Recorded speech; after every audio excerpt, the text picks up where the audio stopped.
गरीब बहन और अमीर भाई की गर्मी। सोनू सिर्फ 10 साल का था और उसकी बड़ी बहन बरखा 12 साल की थी। कुछ दिनों पहले बरखा की मां गुजर गई थी, जिसके बाद बरखा की पढ़ाई छूट गई। ऐसे में उसका पूरा ध्यान छोटे भाई सोनू पर बढ़ गया था। अरे बरखा बिटिया, क्या सोच रही है?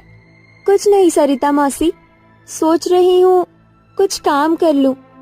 अब सोनू की बड़ी बहन हूँ तो उसका सहारा बन गई। अरे बिटिया, तेरी सरिता मौसी के होते हुए तू क्यों काम करेगी? मगर सरिता मौसी, जिंदगी के लिए पेट का भरना ही तो बहुत नहीं है। मैं खुद तो पढ़ लिख नहीं सकी, मगर मैं अपने भाई का भविष्य बनाना चाहती हूँ और उसके लिए मुझे हर हाल में मेहनत करनी होगी। सरिता बरखा की मां की हमेशा से हमदर्द रही थी, उसके जीते जी भी और अब भी। इसलिए वो बरखा को कभी कभार थोड़ी बहुत चावल दे दिया करती थी। मगर उन दोनों बच्चों की देखभाल सरिता के पति लाखन को खूब खटकती थी।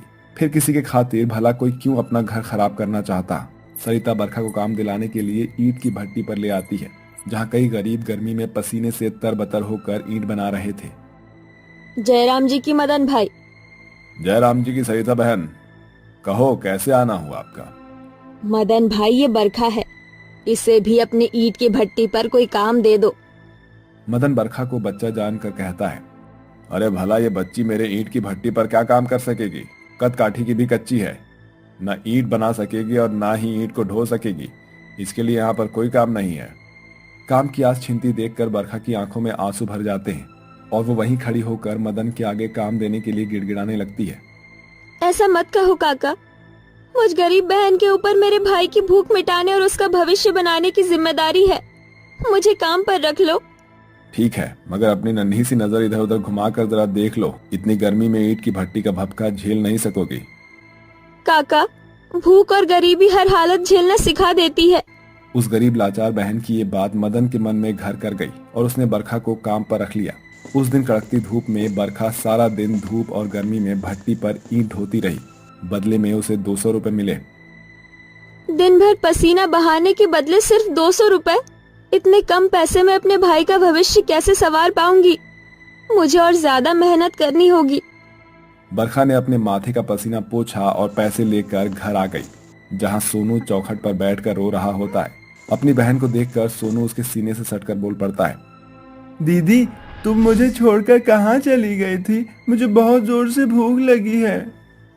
अरे मेरे प्यारे भाई को भूख लगी है?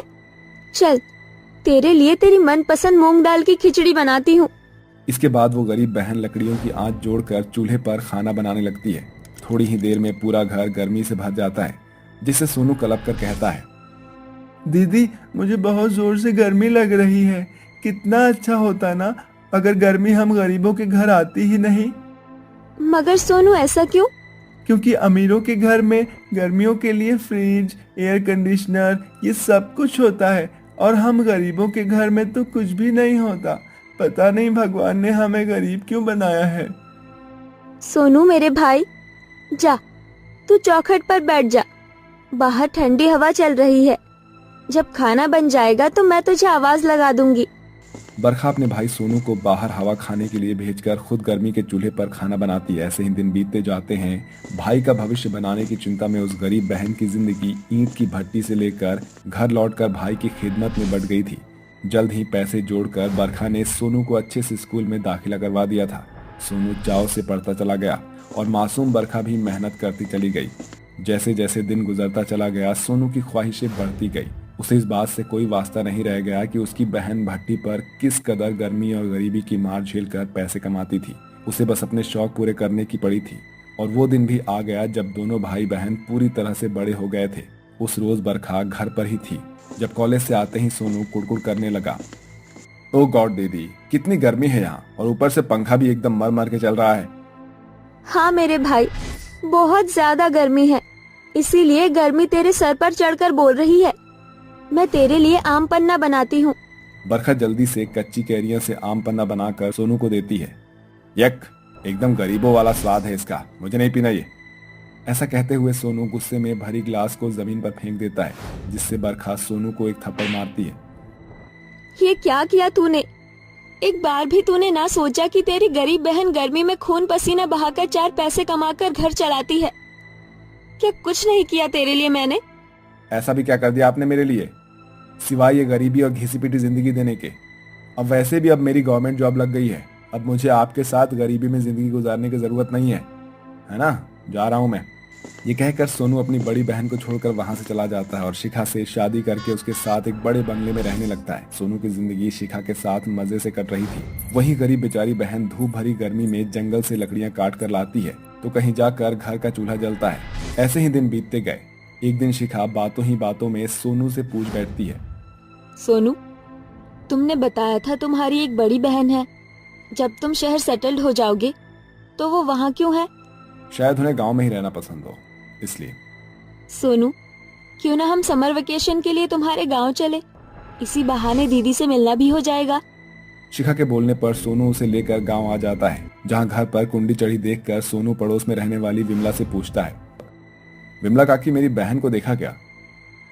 हाँ, जंगल गई है आज के लिए लकड़ियां लाने। अचानक सोनू और शिखा की नजर गर्मी में सर पर लकड़ी के गट्ठा उठाकर ला रही बरखा पर पड़ती है। मेरा भाई मेरे घर आया है, चलो अंदर चलो। बरखा सोनू और शिखा को घर में लाकर खुद गर्मी में तप कर उन्हें चाय बनाकर पिलाती है और जितने दिन वो वहां रहते हैं उस गरीबी में वो उसका खूब ख्याल रखती है। चाहे वो गर्मी में कोसों दूर से पानी भर कर लाना हो या फिर पसीना बहाकर जंगल से लकड़ियां काट कर लाना हो, जिससे सोनू का मन आखिरकार बचपन के दिनों में डूब जाता है और अपनी बहन की इस हालत को देखकर उसे भी बहुत बुरा लगता है। लाइए बरखा दीदी, रोटियां मैं बना देती हूँ। अरे नहीं नहीं शिखा, तुम्हें इतनी गर्मी की आदत नहीं होगी। इसी के साथ सोनू पछतावे से भरकर बोल उठता है, आदत तो आपको भी नहीं थी दीदी, मगर आपने अपने भाई का भविष्य सुधारने के लिए खुद इस गर्मी और गरीबी में झुलसती रही और जब मैं खुद के पैरों पर खड़ा हुआ तो घमंड से भर गया और आपको छोड़कर यहाँ से चला गया। अपने छोटे भाई को माफ कर दो दीदी, माफ कर दो। अपने भाई की आंखों में आंसू देखकर बरखा उसे चुप कराते हुए बोलती है, चुप हो जा पगले, जो हुआ उसे भूल जा। रिश्तों का बनना बिगड़ना होता है, बड़ी बात यह है कि तुझे अपनी गलती का एहसास है। तो फिर हमारे साथ शहर चलो बरखा दीदी, हम सब साथ मिलकर खुशी से रहेंगे। आखिर में बरखा अपने भाई के साथ शहर चली जाती है, जहां अपने अमीर भाई का हर जरूरत से भरा घर देखकर खूब खुश होती है। और इतने सालों के बड़े संघर्ष के बाद सोनू ने भाई होने का फर्ज पूरा करते हुए अपनी बड़ी बहन की झोली खुश